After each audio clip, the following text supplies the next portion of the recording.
Estamos en comunicación telefónica con Bartolomé Robles.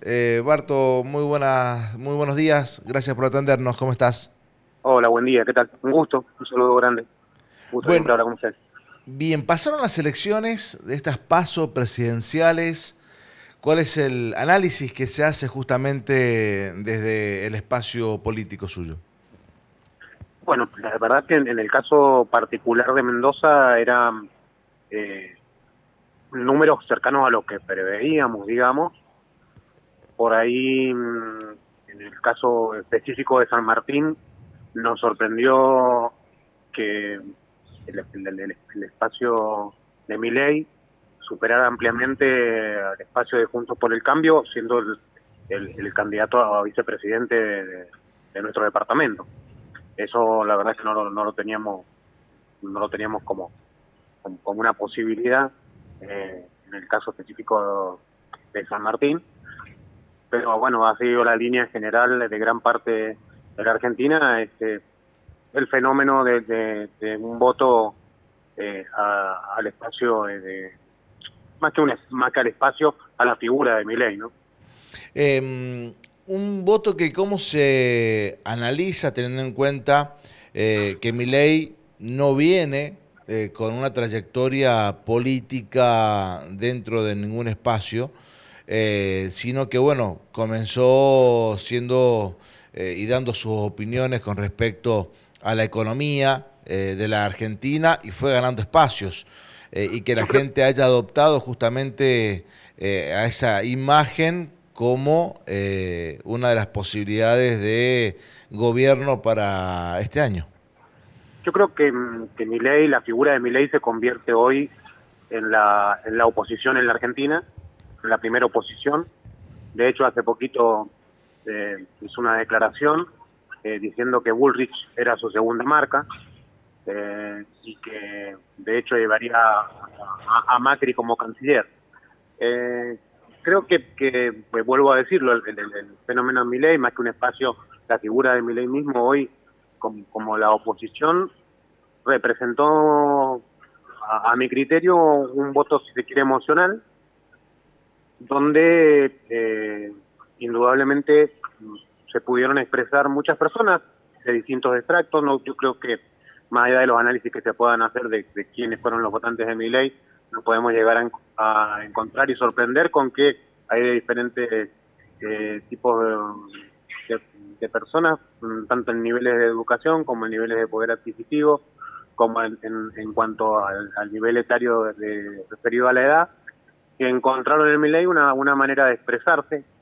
Considero en esto que, y por los años que uno tiene en la política, que lo que tiene que hacer todo espacio político, y así lo vivimos nosotros, es eh, repensar y pensar, digo, pensar y repensar qué es lo que está queriendo expresar la sociedad en su conjunto cuando hace una manifestación de voluntad de este tipo, es decir, qué es lo que nos está queriendo decir la sociedad eh, con este voto a mi ley.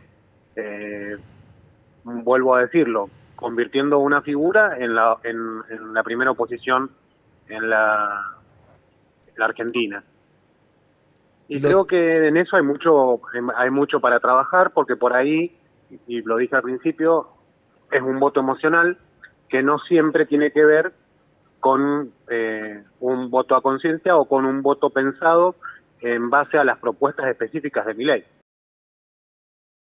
Claramente las propuestas específicas de mi ley, algunas que son de muy difícil aplicación, casi imposible, no solo por la realidad política que quedaría en la Argentina, sino también por nuestro marco normativo, y otras tantas, creo que por ahí lo que se hace como enunciados, hay que llevarlo y explicarlo en criollo, ¿no? Porque, a ver, mi ley habla de dolarización, pero no explica que, por ejemplo, países que adoptaron la dolarización, por ejemplo, producen un encarecimiento del nivel de vida muchísimo más alto.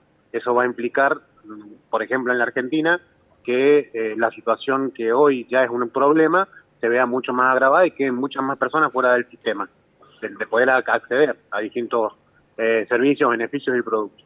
Por otro lado, creo que por ahí no se dimensiona lo que significa el libre mercado que propone Milei. Esta desaparición del juego del Estado y que el mercado decida por sí mismo.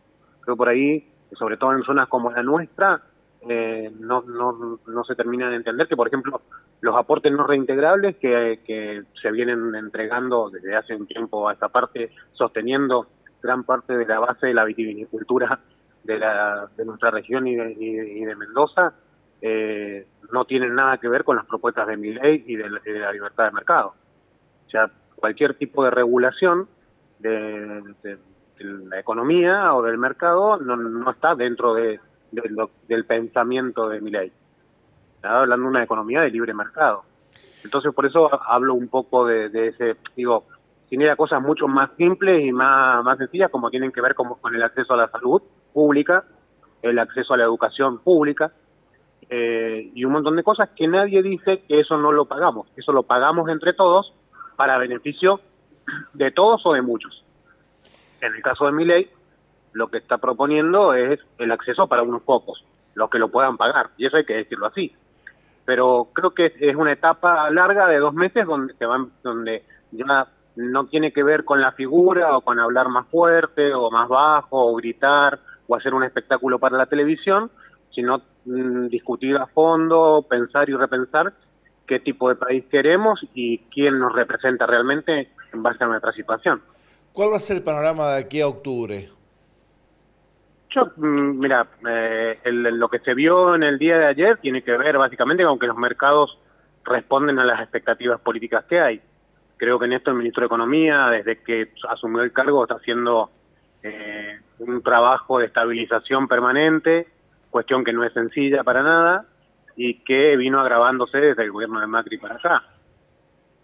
Pero que indudablemente es un desafío y desde el punto de vista electoral 2 meses es muchísimo tiempo y desde el punto de vista económico en una economía como la Argentina también lo es.